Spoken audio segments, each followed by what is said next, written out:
Alright, this is going to be a quick video review of our chemistry unit part 1. The 5 targets we focused on in this unit are: I can explain what a property of a substance is, I can explain how to determine if something is a property of a substance, I can define solubility, melting point, and density, I can describe the difference between a substance and a mixture, and then I can use properties to construct an explanation about substances. And so I'm going to take a little bit of time for each target. We're going to go through it, kind of review what we worked on, and look at a few examples to see if we can't clarify some problems before we take that test later on this week. Okay, now for our first example, we're going to talk a little bit about what is the difference between a substance and a mixture. Now, when we think about a mixture, we have to think about something that is composed of more than one type of particle. And a substance is something composed of only one type of particle all the way through. So here I have a little Twix bar, and I also have a piece of chalk. And so if we look at the chalk and we think about the chalk, if we break the chalk in half, each piece is still chalk.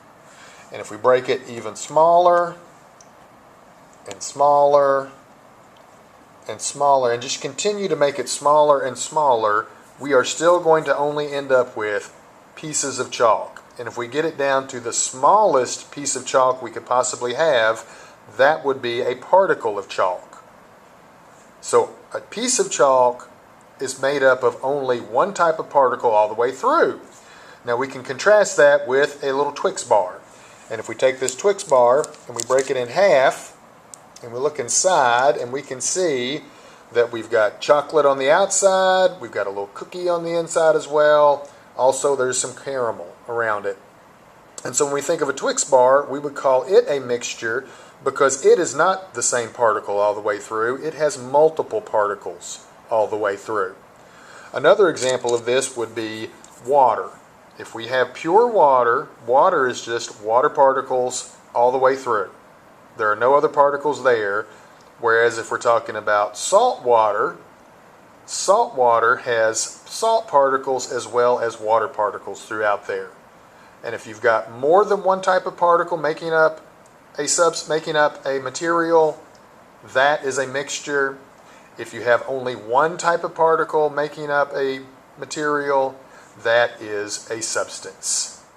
So now that we've kind of covered the difference between a substance and a mixture, that brings us to our next question, which is, an example of that would again be the chalk. If we have a bigger piece of chalk or a smaller piece of chalk, it's white. If we had a piece of chalk the size of the school building, it would be white. When we take the piece of chalk and we crumble it down to tiny pieces, those tiny pieces are white. That means that if we have a small sample, or a medium sample, or a large sample, or even a ginormous sample, the color of the chalk will be white. That tells us that color is a property of a substance. And in this case, it tells us that the color white is a property of chalk. Now the difference would be if we had colored chalk. Colored chalk might be blue, it might be green, it might be red, but it's not a property because that colored chalk is not a substance. That colored chalk has different particles instead of only one particle. It's made up of chalk particles as well as dye particles. So instead of being a substance, colored chalk is a mixture. So if color is a property of a substance, that should really make you question, how do I figure out if something is a property or not? So the way we would determine if a characteristic is a property of a substance or not would be by taking several different size samples and then looking at that characteristic and seeing, does the characteristic stay the same or not. So if you look here, I've got some mass and volume data for some chalk. So if we look at the mass, we'll notice that for the different size pieces of chalk, we had different masses. Now because the mass doesn't stay the same, that automatically tells us mass is not a property. Because if mass were a property, the mass of each piece would be the same mass. And you can see here we have different amounts of mass for different size pieces of chalk.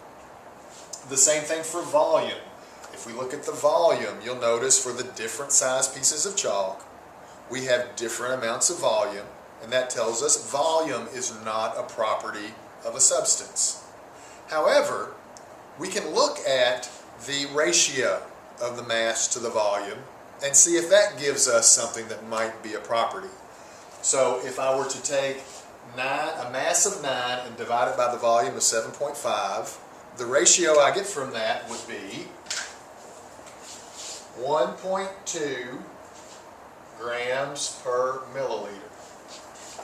And then if I take 2.4 grams mass divided by 2 milliliters of volume, I get 1.2 grams per milliliter. I continue with 5.4 divided by 4.5. That also gives me 1.2 grams per milliliter. And then 12.6 divided by 10.5 is also 1.2 grams per milliliter. And so when I look at these results, I can see that no matter the size of my piece of chalk, I ended up with the same ratio of mass to volume. So that tells me that the ratio of mass to volume is a property because it stays the same no matter how much of the chalk we had. That tells me that if we had a tiny speck of chalk, that we would have a mass to volume ratio, which we also call density. We would have a density of 1.2. If we had a piece of chalk the size of the earth and we could measure its mass and its volume, we would find out that we would have a density for that piece of chalk of 1.2. So we determine whether something is a property or not by looking at different size samples and seeing if the characteristic we're looking at, in this case density, stays the same. Just like previously we looked at the chalk to see if the different sized amounts made any difference on color. Color was always white. That tells us that color is a property, just like density is a property. So, what are some other properties of substances? That takes us to solubility, density, and melting point. And what are they? Okay, let's begin with solubility. Solubility is the characteristic in which one substance can dissolve in a liquid. So in this case, we're going to do a test. We're going to look at a substance called calcium chloride. It's commonly referred to as road salt. And then we have two liquids in two beakers. The liquid on the left is vegetable oil, and the liquid on the right is water. What I'm going to do is take a sample of the calcium chloride and place a little sample into each liquid, and we're going to determine if it is soluble in that liquid. So if we look at the vegetable oil and the calcium chloride, I'm going to stir it, and as I stir it, we can see that there are still the little pellets of calcium chloride that we put in there. Calcium chloride, by the way, is a substance. That means that it is calcium chloride particles all the way through. It is only made up of one type of particle. And still we can see that we still have those calcium chloride particles there. Now I'm going to flip my stick, and we're going to stir up the calcium chloride in the water. And as we stir it up, we can see that the water is a little bit cloudier than it was before. But if we look carefully, we will notice that the pellets have begun to disappear, because they have broken up into smaller and smaller pieces of calcium chloride, they have dissolved in the water. And now if we look closely, we can see there are no particles at the bottom of the water, yet there are still calcium chloride particles at the bottom of the vegetable oil. And so what that means is that calcium chloride is soluble in water, but it is not soluble in vegetable oil. And when we talk about solubility, there are two things we have to talk about. We have to discuss the substance that is dissolving, in this case calcium chloride, and we have to talk about the substance into which it does the dissolving, in this case the water. Calcium chloride again is soluble in water, but not soluble in vegetable oil. Solubility is a property of calcium chloride because calcium chloride will always dissolve in water, whether we have a little bit of calcium chloride or a lot of calcium chloride, a little bit of water or a lot of water. Some of the calcium chloride will always dissolve in the water. Melting point is the temperature where a solid changes into a liquid. If we can look at this diagram, we see that we have two test tubes, each with the same substance inside of it. One test tube has twice as much of that substance as the other test tube. Underneath of them, we have candles providing heat to the substances to warm them up. If we were to continue this experiment and warm them until they began to melt and measure their temperature when they began to melt and when they finished melting, we would notice that each test tube of the substance would register the same temperature. This substance would melt at the same temperature regardless of whether we had a lot of it or a little of it. The only difference between these two would be the test tube with the larger amount of the substance would take longer to melt, but its melting point, the temperature where it melts, would remain the same. Right, there's density. We can't forget about density. If you'll recall earlier in this video, we looked at some data from chalk. There were different amounts of mass, different amounts of volume, so we had used different size pieces of chalk. But the thing that we noticed is that when we looked at the mass divided by the volume, when we looked at that ratio is called density.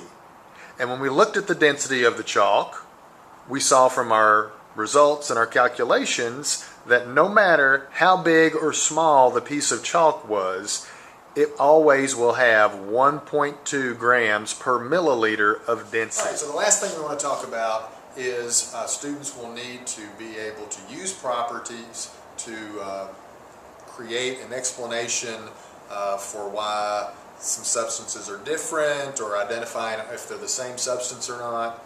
And so when we think about our explanation, we want to remember we have three parts to our explanation.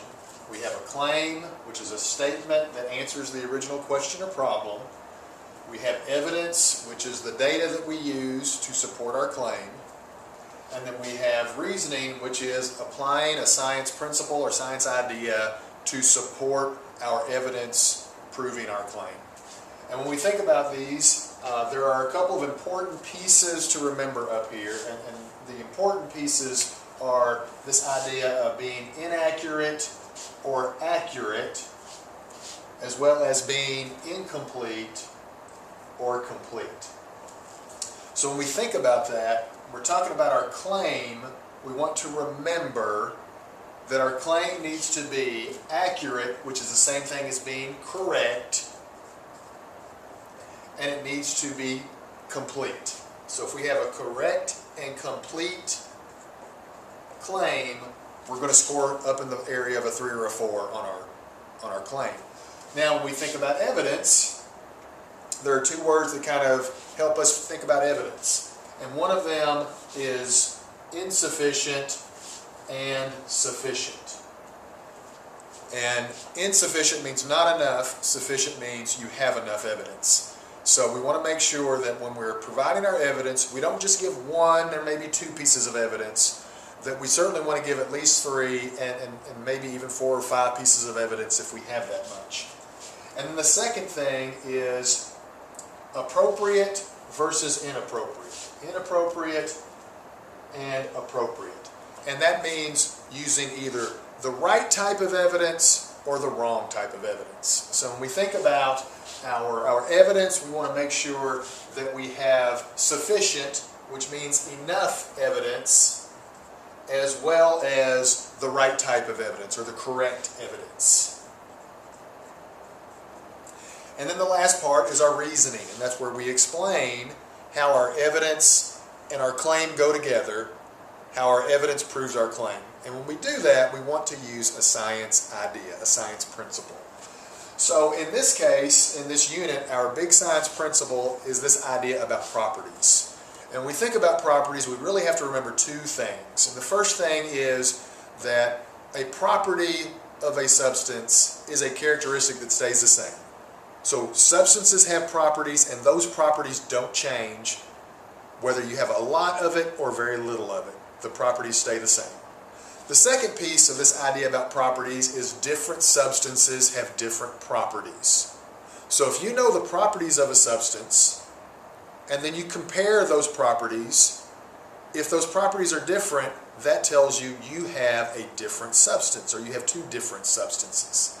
So for the reasoning, the thing to keep in mind is you use a science idea and you use it enough. You explain it well enough. I'm just going to say explain it well. So for example, if I'm going to talk about properties in my reasoning, I can't just use properties and say properties explain this. I need to tell why properties explain it, which means I'm probably going to have to talk about properties and what they mean and different substances and having different properties, and so I'm really going to have to explain myself. And so to do that, I'm going to show you a quick example. I think this is our 3rd example that we looked at in class today we didn't get to. And so when we look at it, we want to think about what are, how does this kind of stack up in these 3 areas. So here's our explanation. And if we look at it, it's color-coded. So the red is the claim, the blue is the evidence, and the purple is the reasoning. And if we look at their claim, they say this answer was telling whether fat and soap are different substances. So when we look at this, their claim says fat and soap are different substances. They answer the question, so it is complete, or I'm sorry, it is correct, and it's also complete because they tell us what they're talking about, fat and soap. So this would score a 4 on the claim. And then if we look at the evidence, they talk about the color of fat and soap, they talk about the hardness, they talk about solubility, they talk about melting point, as well as density. So they talk about all 5 pieces of data that we collected about properties of substances. So they have sufficient, they have enough data, enough evidence, and they also have correct data or evidence. They're picking the right thing because all of these are about properties.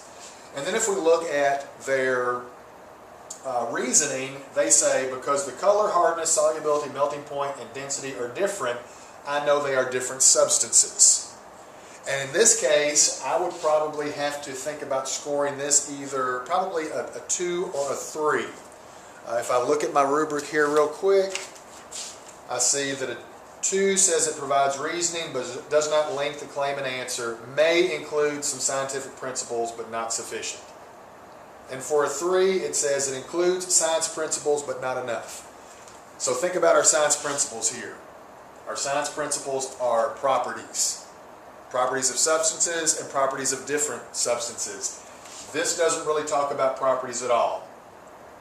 So I would have to say that this would probably score a 2. It does have a claim, a reasoning, it does kind of link them together, but it doesn't really tell us a lot.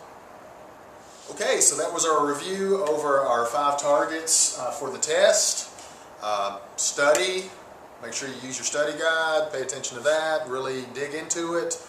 See me, ask me some questions if you need to. Look back through the video again.